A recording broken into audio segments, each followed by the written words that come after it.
So if you've been looking to build a house here in Northport or just Sarasota County in general, there are several requirements that have to be met when you're looking to get a new construction loan here in Sarasota County. Hey everyone, my name is Noah. I am a broker associate and founder of JN Development Group, which is a custom home builder here in Sarasota. And today we brought on our preferred lender, Manny, who is going to be breaking down kind of the loan requirements that are needed when you are looking to get a new construction loan, because we have most of our clients actually do get new construction loans because it's not really worth paying cash when you're building a custom home. So it's often better to get a mortgage during today's current interest rates. So I wanted to break down kind of the typical requirements that we're seeing here in 2024 so that you guys can be prepared for when you guys are looking to build here in the area and you guys want to get in contact with either me or Manny just to get rather, a conventional loan or a new construction loan. So Manny, I appreciate you coming onto this video today. It's our first of the year basically. Yes, so it's crazy to think that we haven't made one for a significant amount of time. But yeah, so I wanted to kind of break down because, we've had a lot of clients recently that have reached out to us,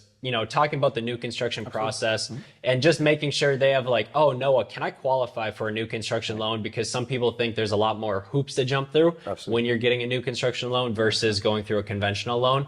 So if you wouldn't mind just starting to break down kind of the overall barriers or even some of the misnomers that people have about new construction loans and then also some requirements. Absolutely. Well, thank you for having me. It's always great to be on here. Your starting point is always your application. Your application is your point A because you can get your credit, income, and assets laid out on paper. That way your lender can see what options you have and what best suits your needs. So application is definitely your starting point. As I mentioned, they'll go over your credit, income, and assets. So as far as the credit requirements goes, you want to have at least a 680 credit score and above. And then as far as your income goes, income is very critical because as the mortgage world may know it as DTI, debt to income ratios. In layman's terms, that's your affordability. So we do have strict numbers for that, and it's 49% is the magic number. And 49% of your monthly income has to be able to cover not only the mortgage, but your expenses that you have on credit as well. Right. So if you're saying that, say someone makes $10,000 a month, that means that they can't cross that $4,900 exactly threshold. Correct. In expenses. Correct. Including a mortgage. 100%. Furthermore, to make it a little more, I guess I don't want to say complex, but to give you a little more details, then you have also what's called the housing ratio. The housing ratio is what you pay just strictly on your principal, interest, taxes, and insurance. And HOAs are also factored in there. So theoretically, that magical number is 31%. So ideally, 31% of your monthly income should cover all your housing. 49 can cover your housing plus your expenses. Okay, gotcha. All right. So 31% is specifically straight for housing. Ratio. So if you make $10,000 a month, your mortgage, your HOA can't be more than $3,100. Correct. And then your total expenses cannot be more than 49%, which is $4,900. Correct. Exactly. So if you kind of want to break that down, you figure your mortgage is $3,100. You have about $1,800 worth of expenses. So you can have $1,000 monthly car note, which is pretty high, but I've seen them. And then maybe another 4 credit cards with a minimum payment of $200 a month, which is, that's not very common. I mean, you're not going to see too many credit cards with a minimum payment of $200. And if it is that high, it's probably because it's got a higher balance, but that's for another conversation. Yeah, of course. How to get rid of that. But then you also have student loans that some people may have. Correct. Also has to be factored into that. Correct. But that kind of gives you an idea. Like if you make $10,000 a month, $3,100 is what you should allocate for your housing. $4,900 should cover your housing plus your expenses on credit. Okay. So let's just say someone reaches out to us, say, hey, no, I want to build, but I'm not sure if I can afford this. We had a client that came walking in yesterday to the office. There was like, hey, Noah, I love this design, this floor plan. I think I can afford $700,000. I'm not really sure. Do I go talk to Manny, to figure out what to do, or do we get the plans and specs figured out? But obviously, we got to figure out how much they can afford so that we can design a house that kind of makes sense for them, to make sure that we're not engineering a house that's $800,000 if they only can afford a $700,000 house, for example. So what that process looks like is basically once someone's ready, or if they just want to know about what they could afford, is basically getting the application process started. So another question a lot of people have is, okay, so if I do submit an application with you, when does the credit get pulled? So right away. Right away. As soon as we do the application, that's what it entails, because it's credit is a critical component Right. to the structure of the loan. So it's almost like saying you're going to the hospital for some sort of diagnosis, but you don't want to get an MRI or something like that. Right. So we'd have to pull the credit. Okay. So then besides obviously the DTI, debt to income ratio, and then kind of what people are making, you know, if they have expenses, stuff like that, what else do people need to know about when getting a construction loan? Some of the other requirements? Absolutely. So you don't necessarily have to know that much about what's going to happen in terms of the construction. You really just have to know what your financials are. Once you show us your financials or convey the financials, we can then tell you, all right, this is how much you qualify for. You want to stay in this range. Interest rate is at this amount. And here's where your debt to income ratio is. So you might just want to stay here. But yeah, your starting point is definitely the application, and that will dictate how much you can build. Sure. And how long, say if you gave me the application right now, which is an online app. Correct. It's very easy to fill out. Correct. When can I get a number back? Absolutely. Anywhere from as fast as 4 hours, Okay. I'd say as long as 48. 48 is very long, and that's probably if you're a very complex. A lot of moving parts. Correct. You might have expenses. several S corps Yeah, and things of that nature. And then that one can take a little bit longer, but even though it shouldn't take more than 24 hours. Okay. All right. So then what else do people need to know about, I guess, besides that application that needs to be met? Is there anything else that is like, hey, we need to know about this before we, you know, obviously you want to talk, what's beneficial with both of us is that, you know, we're one of the few builders that work hand in hand with a mortgage company and a lender, so that we kind of keep each other in tune with what's going on with the person, which I think a lot, well, the one guy that we talked to yesterday was very happy. He said we're one of the first builders that actually care about the lending side and not like, oh, just come to us once a construction loan, once you get one. Because there's obviously a lot of moving parts. We have to send you the engineered plans. We have to know where everything is in the lending process, the building process, the engineering process, so that obviously we can close on the loan in time. We don't go through deadlines and everything like that. Absolutely. So what would you say what do you think that people need to do? Like, say, do they come to the builder first? Do they go to the lender first? Or is it kind of more of like, hey, just come in here and we kind of work in sync with everything? Absolutely. Well, as you mentioned, the beauty of working with us is that we work in sync and we take a lot of the load and the heavy lifting out of the process. So, ideally, yes, if you don't have a builder that has the capability that you guys do, then yeah, you probably want to go to the lender first. But in our case, it's a little different. So either or, but I mean, we definitely always want to see what the numbers look like first before you dive into designs and things like that. My analogy is I always tell people it's like going to the mall and not knowing how much you have in your bank account. It's no fun. It's no fun. And I've been there so you don't want to go shopping not knowing what your budget is. Right. Of course. All right. So then what else? So what is the expected loan process time frame? So say someone comes into us like, hey, Noah, they fill out the application. They're like, hey, Noah, I want this certain floor plan that we already have, a spec floor plan. Engineered plans are there, so we don't have to go through the engineering process. We're able to email you the plans, get everything figured out. We just need to engineer the site and obviously go through septic and well engineering, most likely, if it's in Northport. So if we have, once we get all the paperwork and everything, what is the time frame on closing on a new construction loan? Right. That was a great question. I mean, I'd say on average for a CP loan, I'd say 45 days is the average. But obviously there's a few variables there. If there's some more planning and engineering that's required, then obviously that's going to prolong. For more of a custom build. Absolutely. But I'd say on average, 45, 60 days to be on the safe side. You want to obviously make sure that you don't lock in your rate too soon or too late, but obviously locking in the rate is a critical factor in the process as well. So, so you have to be cautious of that. Yeah. So then what kind of down payment are people looking at for a new construction loan with us? Absolutely. Also a great question. So your standard is 15% starting for a primary home. For a secondary home, you can get away in some situations with 15%, but primarily nowadays, everything is pretty much 15 to 20%, at least on a primary home. And that's just our criteria. That's not to say that that's every lender's criteria. Right, but with Centennial Bank, which, just so you guys know, has been one of the most competitive banks for new construction loans that we have ever seen in Sarasota. So that's why we're partnered with Centennial, is for the competitiveness. So you guys can shop wherever you want, feel free, but you're most likely going to come back to Centennial at the end of the day.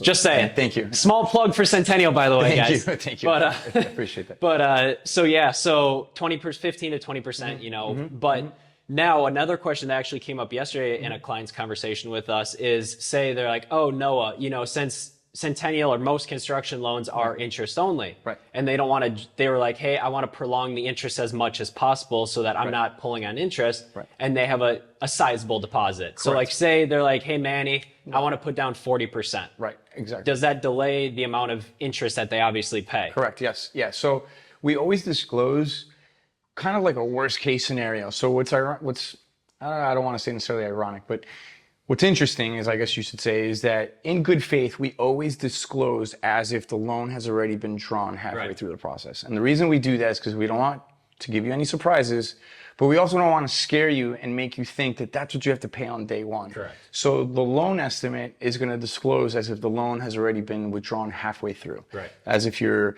halfway through your build. Correct. If you've been drawn on your second, third draw halfway through. But that is true. You will not have to make any payments until they have gone through the draw. Sure. And typically what that entails is all the way up until foundation. Is typically the first draw. So their first deposit. Yeah, what'll the first, get them to correct. So let's just say, instead of putting 20% down, the person, whoever wants to put down 40%. Correct. So let's just say that 40% is 400,000, just correct. for math. Correct. So if they're like, hey, no, I want to put down 400,000 as a down deposit, correct. and a build is $1 million. Right. Yeah. Right. So what that would look like is, obviously the bank has to keep a certain amount in the account. Correct. So then the first draw to the builder that they're able to draw from that 400,000 theoretically minus certain expenses. Correct. But once that $400,000 is drained, then that's when the interest starts, correct? Correct. Okay. Correct. That's when they'll see the first interest payment. Exactly, on the draw. Correct. Yeah. Because that's what a lot of people are like, hey, I don't want to pay interest from day one if it's just going to be spending time doing plans and specs, right? We're not building anything. Correct. So if you put in more of a sizable deposit up front, you obviously prolong, you may save 2 months of interest or a month of interest, just depending on the size of the build and the down payment. Absolutely. So Absolutely. would you say that's smart to do it that way, or do you think it's smart to just go 15 to 20%? No, it's definitely preferred to put more money down always for starters. And what I always remind people of is, like, that's still your equity. Right. So if you have to put more money down, at short-term wise, that might hurt, but long-term wise, you have that much equity in your house. It's still your money. Right. So you're just putting it in your savings account. Oh, of course. So, but yes, I would say it's probably better to put a little bit of a larger deposit down so they can use those funds. Sure. But obviously you don't have to, but yeah. Okay. Absolutely. All right.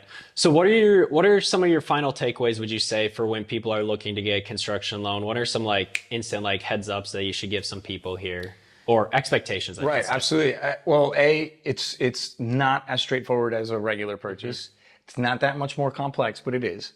I'd say, have a thorough understanding of how the process works, because the installments can throw you for a loop. Also have a thorough understanding of your contract. There's fixed contracts, there's cost plus with an escalation. So I think that also will dictate how the lender and the clients and the builder will draw up everything. Right. Okay. So, absolutely. Yeah, knowing the contracts and knowing the time frame of construction is also critical. Right.